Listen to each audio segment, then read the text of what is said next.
Hi, good afternoon. Today is September 17th, 2025, and it's 2:50 p.m. US Central Time.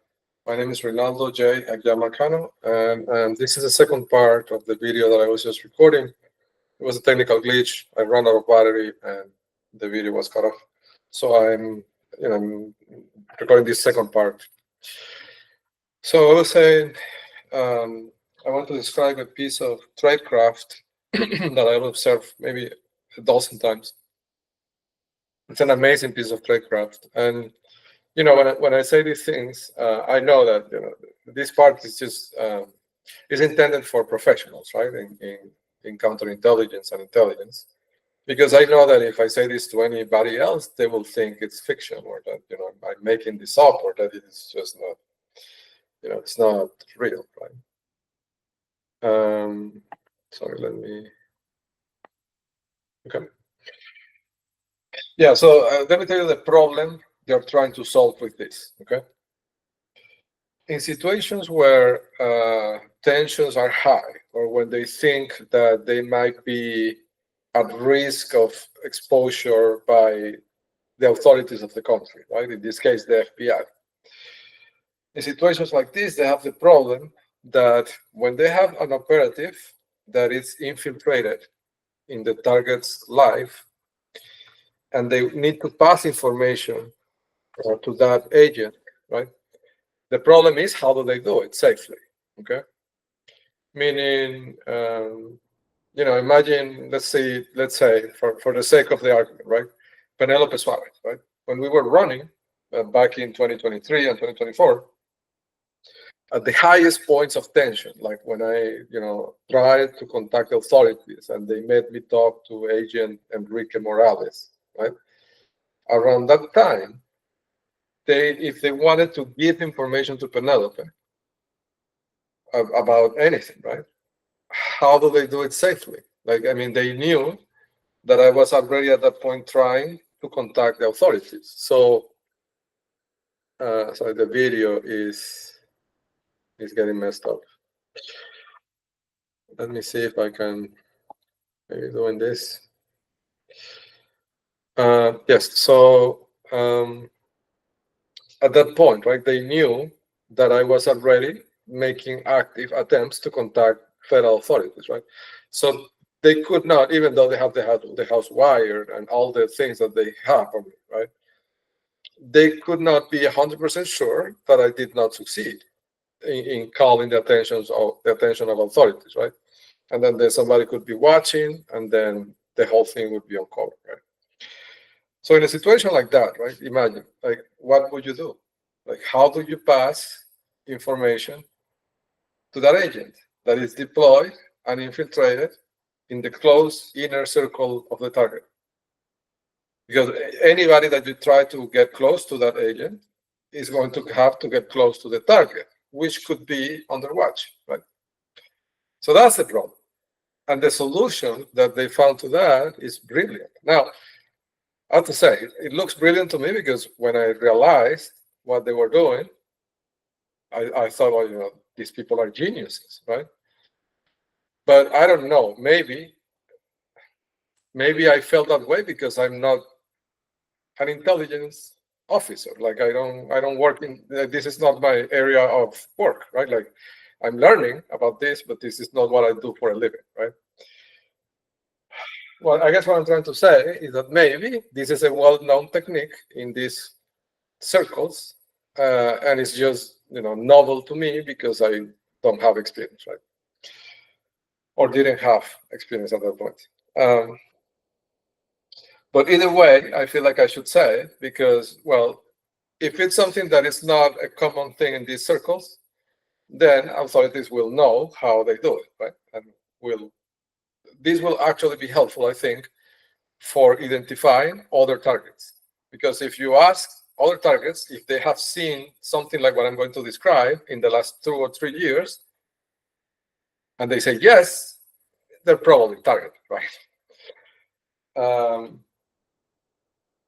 And if it's the other possibility is that it is a well-known technique, and in that case, it would validate everything I'm saying, right? Because otherwise, how would I know about this, right? I have never worked in counterintelligence. How do I know this, right? So anyhow, let's talk about the technique. Okay, so think about it, right? Think how would you do it? Like how would you give a signal or a piece of information to this agent that is running next to the target in a park without risking detection? How would you do that? Right? So what they do is that they make the target give the information. It's brilliant. It's genius. I was telling the information to Penelope. And you could think, well, that's crazy. I mean, first of all, how did you get the information? And second of all, why would you give her information that she can use to harm you, right? Or to steal things from you? Well, that's the genius of it, right? That's the genius of the technique. So this is what they do. What they do is that as the target and the operative are outside doing something, right? Could be running, could be shopping, could be going to a place, whatever, right? But they know where they are, right? So as they are outside, they will pass next to the two of them. So the target, imagine the situation is the target, in this case it was me, and the operative in that case was Penelope, right? We were running in the park. So as we were running in the park, they would bring to our close proximity, less than 10 feet away from me, right? Somebody that is a body double of somebody that is important to me, right? And I've seen these body doubles. I can tell you a few of the instances where they did this, right? In one occasion, they brought a man that was identical to my father, but he was like a clone of my father. It was impressive. I mean, I'm his son, and I've known him for all my life, and I saw this man 10 feet away from me, and I thought he was my father. And I mean, it's mind-blowing because I know my dad is in Canada, and he's a refugee, and he cannot travel because he doesn't have a passport, right? And I'm here in the US, in Texas, and I'm seeing this man 10 feet away from me that looks identical to my dad. But so when that happens, your brain, I mean the target's brain, short circuits. Like you don't think really. You don't think what you're going. Your reaction is to say it out loud. Look, that's my father, or that man is identical to my father. You would say it out loud, like it's a reaction. It's a thing that you cannot control because you're so surprised, so shocked by this observation that you will say it out loud. And that action is the signal. So Penelope knows that if I act surprised and say that person looks identical to somebody else, she knows that is a signal. Okay, and the meaning of a signal could vary, right? But the most frequent one that I've seen is that they use it to tell her. Sorry. So let me give you an example, right? So in one occasion, they had the problem that I had posted in the website about this guy, Alvin Cantero Mina, right? Who I believe was Penelope's boyfriend since 2016, right? So he's the equivalent of David Molero, but on the Penelope Suarez side of things, right? But it's the same pattern, like the woman and the man, the two of them, they're a couple, they're a romantic couple, they're involved romantically, and they're both working against the target. Right? And the woman is posing as a romantic interest. Right? That's the formula. So the David Molero of 2016 David Molero was already in play, but they had a second version of this, right? The second version was Penelope and Alvin Cantero Mina. So when I, uncover information about Alvin Cantero Mina, and I realized that he lives next to Penelope, like they had the two houses. Of course, it's very convenient, right? They live next to each other. So that's why, the reason they do that is because, if you ever get suspicious to the target, right? About, whether she could be cheating or whether she could, have somebody on the side or whatever, right? And you will never suspect anything because she never goes anywhere. right? I mean, she only goes to work and comes back home. But of course, the boyfriend is in the house next door, right? So she has no need to go anywhere, right? Anyhow, so I uncovered that and I posted about Alvin Canteromina on the website. And this was this was after I captured the database, of course, because that's what allowed me to see, right? That's what opened my eyes. So this could have been maybe October 2024, maybe November, okay? So the problem they had is that they had to move, and I know this because the informant told me, right? They moved Alvin Canteromina, right? So after they moved Alvin Canteromina, then Penelope is, how do you say this? Unusable, like they could not use her, right?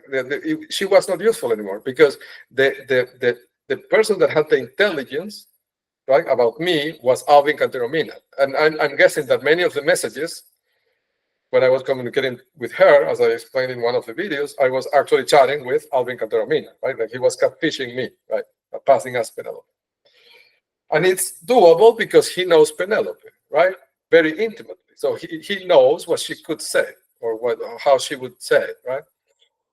And he knows me because he has the entire dossier of all the intelligence the SEBIN has about me. And Alvin Canteromina is a Cuban intelligence officer. And Cuba and Venezuela, are, how do you say that in English? Nail and finger. I don't know. We have a saying in Spanish. It's like nail and finger, right? Like they're intrinsically intertwined, right?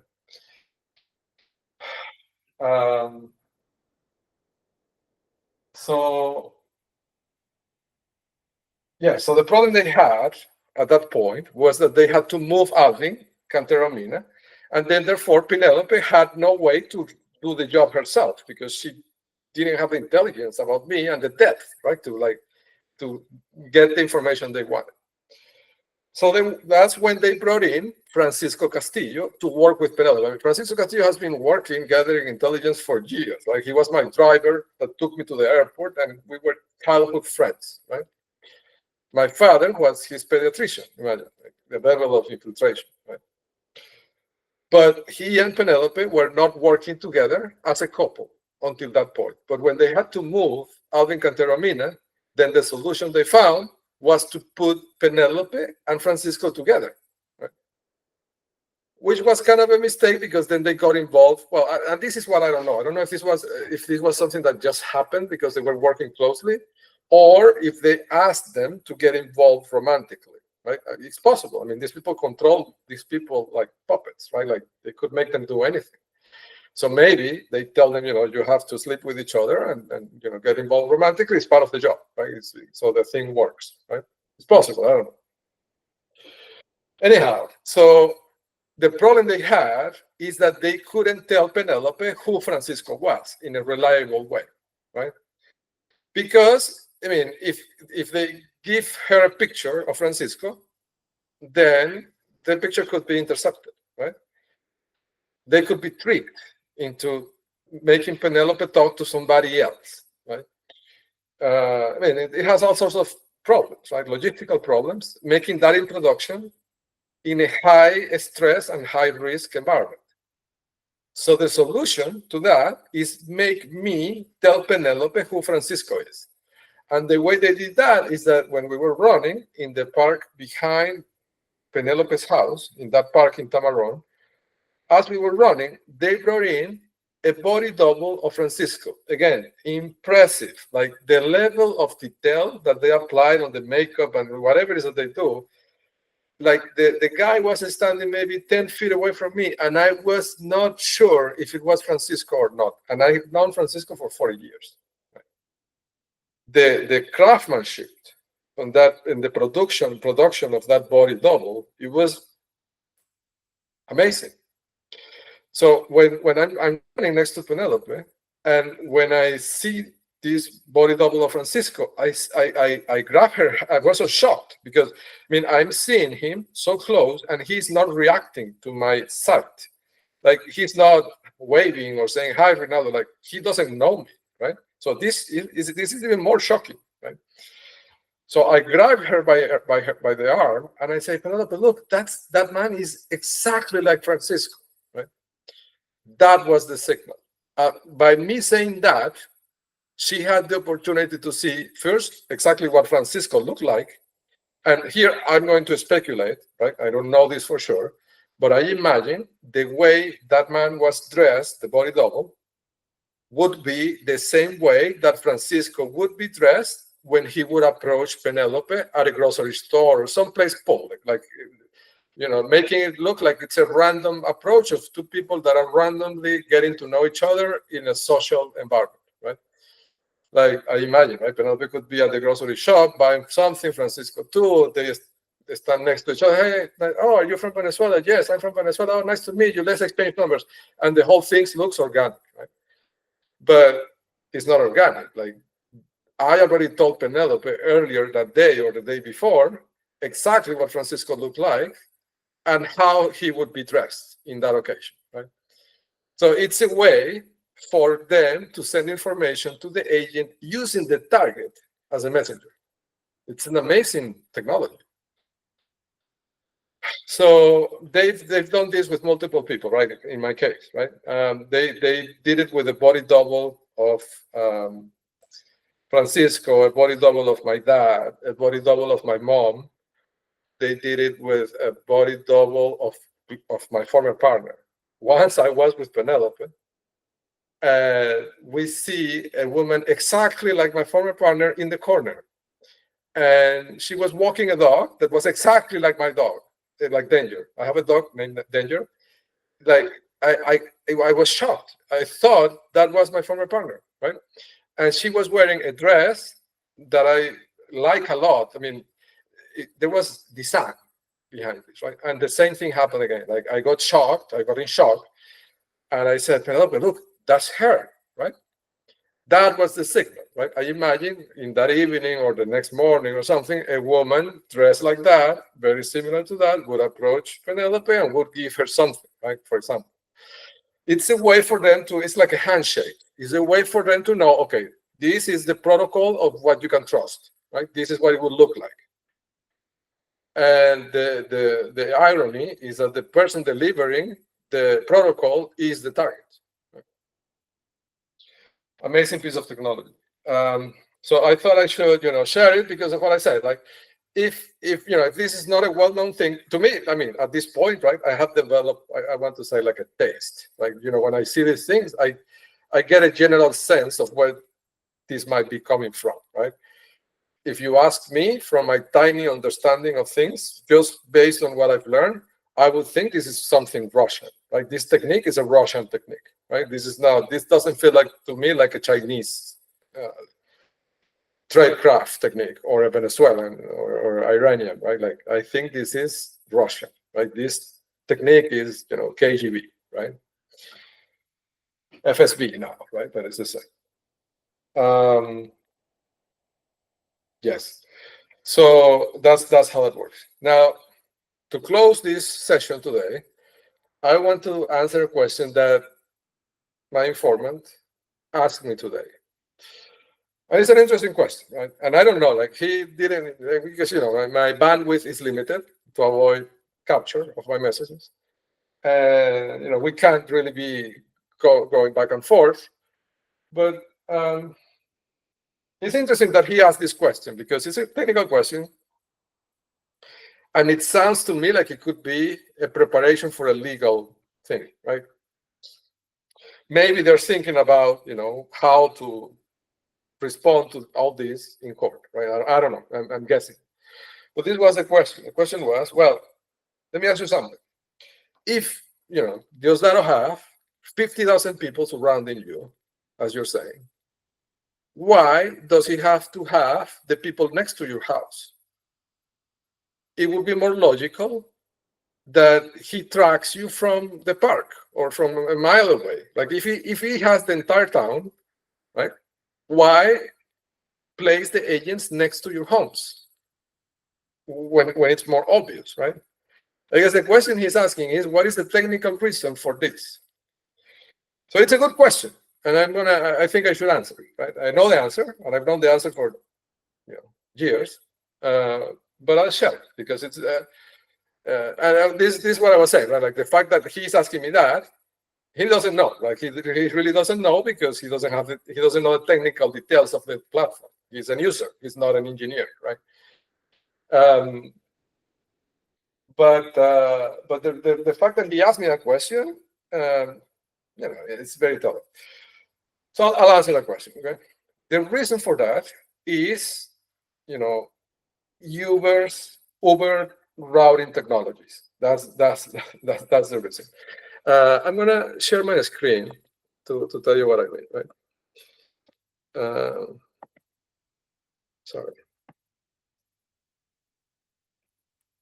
So this is the way the routing of, when you take an Uber, right? An Uber is a big part of this network, right? It's a fundamental, Travis Kalanick, right? He created the Hell app. So I'm going to share my screen.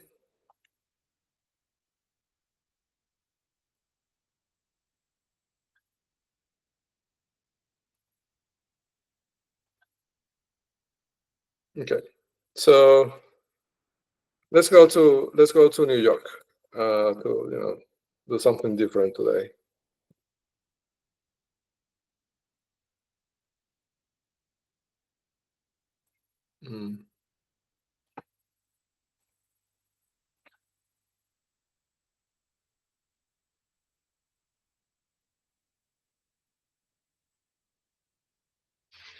It seems like the sharing is not going to work.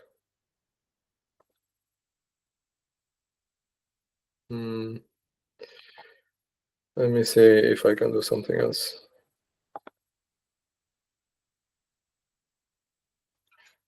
Maybe here. Yeah, sorry, I should have prepared this, but I usually don't script my demos.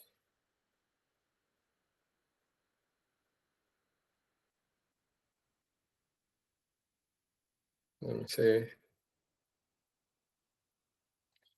If not, I will just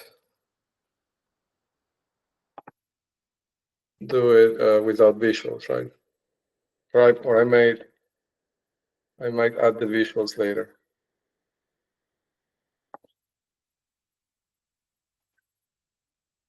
Yeah, the sharing is not working.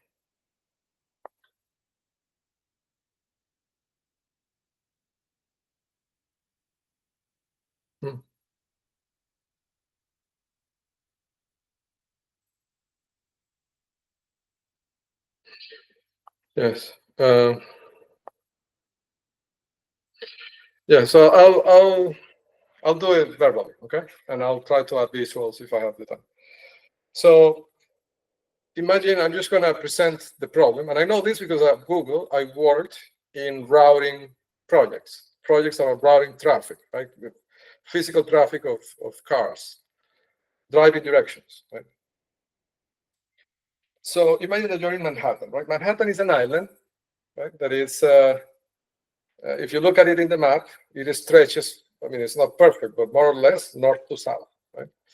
And on the west, there is a river, and on the other side of that river, there's New Jersey, right? So imagine that you're standing in Manhattan on the west side of Manhattan, and you're looking for a gas station. If you're in the narrowest section of the river, the nearest gas station might fall in New Jersey. If you look by distance, if you're just thinking of distance, of raw distance, or a straight line, the shortest distance to a gas station could take you to a gas station in New Jersey, right? Which in reality is impractical because it would take you 2 hours to get to the gas station. When there's other gas stations in Manhattan that maybe you can get there in 20 minutes, right? So this problem that I'm describing is that to route traffic, you have to be aware not only of the distance, but also of all the possible paths that you can take to go from A to B. Okay. And this introduces a problem that is really rooted in network theory, right? Or graph theory, if you want to look at it that way. So and I'm talking about computer science concepts, right? So this is a bit more technical. But in computer science, we have this concept of graphs, directed graphs. And a graph is basically a representation of nodes, of entities. And there are paths that can connect you from one entity to another. So for example, imagine Katy, Texas. And imagine that every house in this area, which is controlled by the Cerro Cabello, every house is a node, okay? So the question is, how do I get from node A to node B or T, right? And there might be different paths that you can take. So what the routing technology of Uber does is to find optimal paths, okay? Optimal paths taking into account a diversity of factors that are implicit in the graph and in other actors that are traversing the graph. Why? Okay. Imagine that you are Uber, okay? And imagine that you have, let's put a number to it, okay? I don't know the numbers. I've never worked at Uber, but imagine, right, that you're Uber and you have a set of cars in a city, let's say New York, okay? Imagine that you have 10,000 cars in New York. And all these cars are operating at the same time. And there is a new ride request, and you have to decide which route you're going to take, you're going to make this driver take. Well, you see, one of the things that you have to take into account is how to traverse the graph in a way that, takes the passenger there in time, right? But the other thing you have to take into account is what are the other paths that all of the other cars of Uber are taking. Why? Well, because, imagine that you send the 10,000 cars through 8th Avenue in New York at the same time. You would collapse the 8th Avenue, right? So you have to think, you can't have a myopic view of the car. You have to have an omnipresent view of the entire graph to understand which route is being taken by each of one of your own cars, because otherwise they will start competing with each other and nobody will get there in time, right? So it's a very complex problem, right? Now to ground it on why is that they have to put the agents next to me is because as I leave my house, I mean, when I say next to me, I'm talking first person because I'm living it, right? But this happens to every target, right? There are thousands of targets out there, right? I'm not the only one. But in my case, as I leave my house, every time, and remember, their goal, like the goal of all these, is that one of their cars intercepts you at a stop or at a traffic light at a short range so they can download the audio from the box that they have on your car, on you, on your cell phone, the data, intercept the cookies, like they do. A series of different things, all of them aim at invading your privacy, right? But they have to be at short range, and they have to be at a constant speed equal to yours, or both of you stop. So they can do this if the two cars are traveling together at the same speed, because effectively, the relative speed between the two cars is zero. Like if both cars are traveling at 30 miles per hour, they're not moving relative to each other. They're constant, at constant distance. And this allows the communication to work. Or they want to intercept you in a place where you're stopped, and then they park a car next to you, and it takes like between 3 and 5 seconds. That's all they need, okay? So that's the end goal, to get you for 3 to 5 seconds at a static distance, short range from one of their cars. So to do that, they need to know with a second precision when you're going to arrive to a corner, to a stop sign, to a traffic light, right? They need to be able to predict with very high precision, time-wise, when is that you're going to arrive and stop your vehicle, right? Or if you're walking, when you're going to stop walking, right? They can do this while you're walking as well, where you're running in the park. So the problem they solve with these agents next to my house, in my case, is the following. If I leave my house, every time I approach a corner, an intersection of two roads, I could take either direction, right? So say that there's two directions in the intersection, I could take left or I could take right. This is the best case scenario for that, right? And then on the next corner, I could take left or I could take right. On the next corner, whatever I take, on the next one, I could take left or I could take right. So you see, every time I reach a corner, the number of possible paths augments quadratically, right? In my first stop, I have 2 possible paths. In the next stop, in total, if you count all the possibilities, is 2 by 2, it's 4. And then in the next stop, it's going to be, if you count them all, it's going to be 2 by 2 by 2, it's going to be 8, right? So the number of possible paths augments quadratically, right? This means that if they start tracking me from 600 feet away, they will have to use, say, 16 times more cars to be able to get me, right? If they start tracking me in the 4th stop, they will need 2 by 2, 4, 8, 16, sorry. In the 5th stop, they will need 32 times more vehicles, right? It doesn't scale, you see? So the only way they can do it is by tracking you from the moment you leave your house, from the garage, right? Because that way, they can keep the number of possible paths that they have to traverse in this subgraph small. And they can reroute the cars, a small number of cars, to always intercept you in the next corner, right? And that's the technique. That's what they do. They're always moving the cars that are behind you to get in front of you,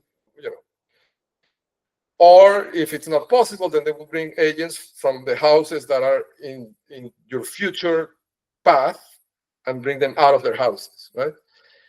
But it's always tracking you right before the next intersection, right? To always keep the number of possibilities exactly at 2 in the best case. Okay? And now I'm going to say why I say the best case. Well, because this is assuming that when you reach the stop, you have either the choice of right or left.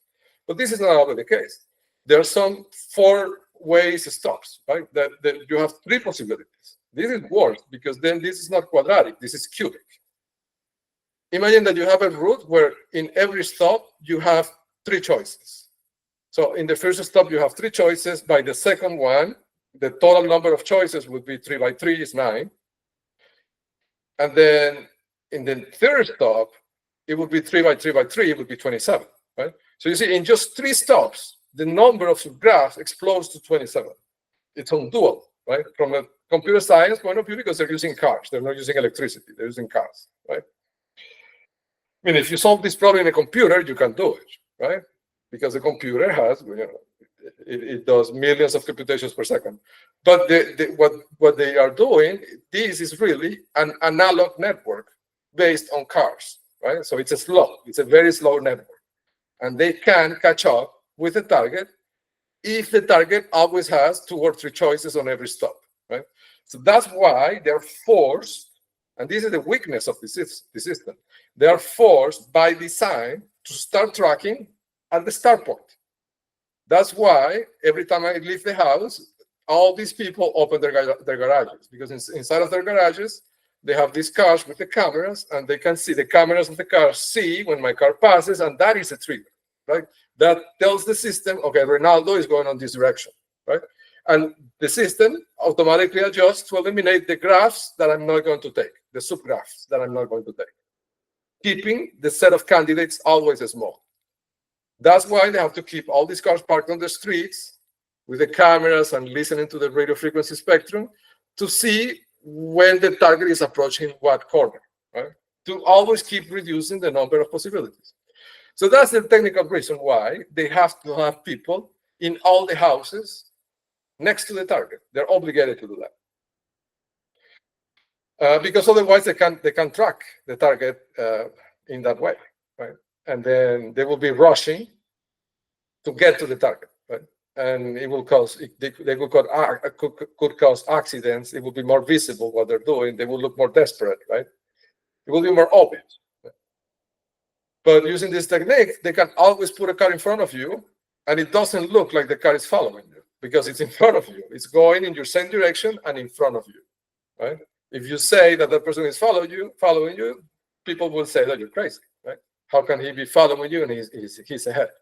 Well, he's the head because they have a distributed computer system that planned for that to happen in that way. So in a nutshell, that's the reason why they need to use these starter triggers, which are the houses and the agents that they have surrounding the target. That's why even if they have 50,000 in Katy, they have to have these 12 or 15 agents exactly next to me. So any path that I take out of my house, so if I go on Valley side, I have two possibilities. They have all those houses, right? If I go on Lara Creek, I have two possibilities.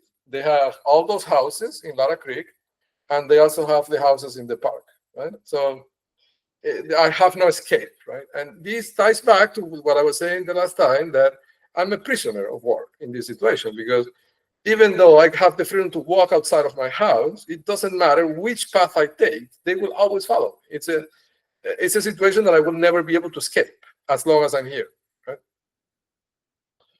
Which is exactly the situation that a prisoner finds themselves in, right? They're they're in a prison, like they can't go anywhere, right? Without the jailer going with them, right? So that's that.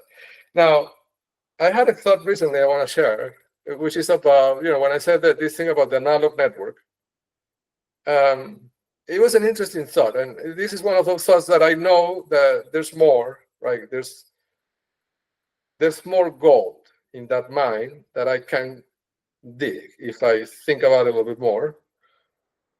And the idea is not completely formed in my head, but I'm going to say what I have, okay? It's an interesting thought, and the thought is something along the lines of that if you think about it, what they're doing is that they implemented a computer network that is analog and is based on cars and is gas powered, right? I mean, all these spy vehicles that they have that are moving data from house to house or from phone to house or from agent to agent, all those vehicles are, most of them, they have some Teslas and Rivans and stuff, but 90% of the vehicles are gas powered, okay? And I don't know, like thinking about that, I saw kind of beauty, right? There's something beautiful about that design. And I think it is that they recognize their own strength, which is that they have the majority of the oil in the world, right? And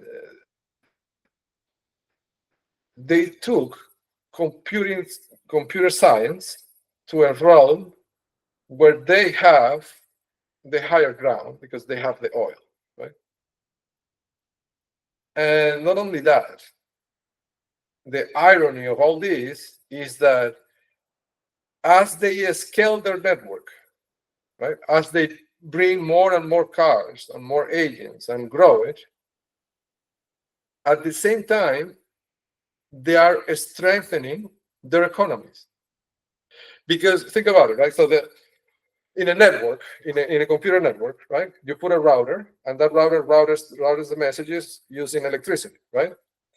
It's cheap, it's fast, right?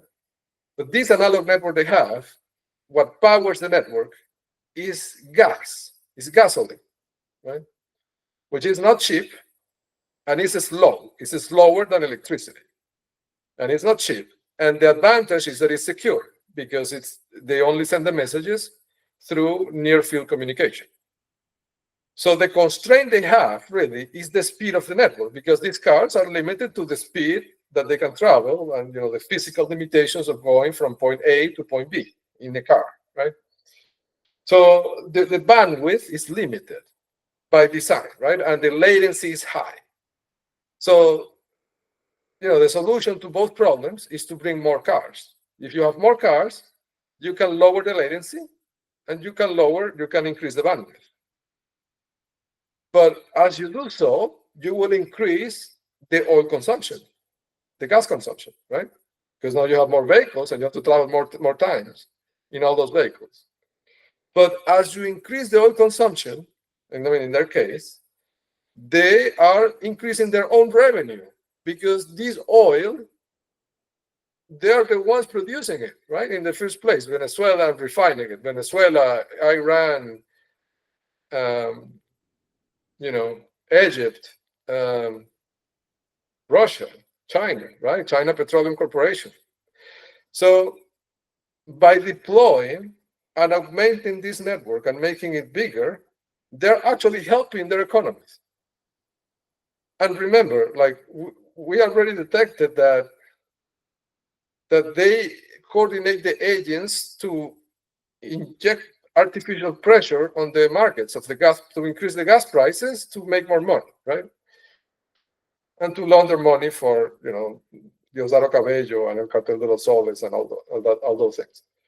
So by increasing the network throughput, they're actually helping Diosdado Cabello launder more money and helping their own economies because they're selling more oil, they're selling more gas, right? So it's a self-reinforcing circle because they have an incentive to increase the network throughput for their own financial gain. And as they do that, they weaken democracies everywhere and judiciary systems and law enforcement and everything, right? So it's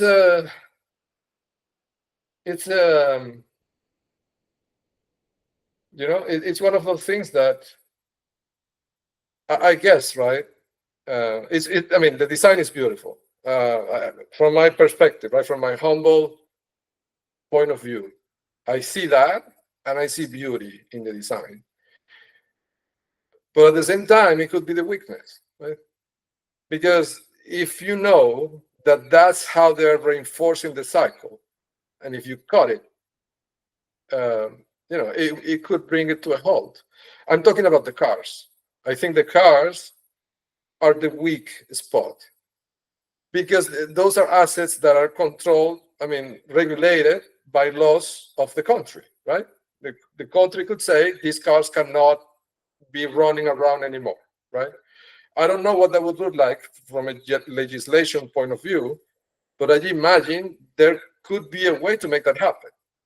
And if these cars are taken out of circulation, their economies will collapse. So it could be, understanding this fundamental irony could be a tool to disarm this. So think about it, please. Well, I think with this, I'm going to end this session, and I thank you again for your time, and I'll see you on the next one.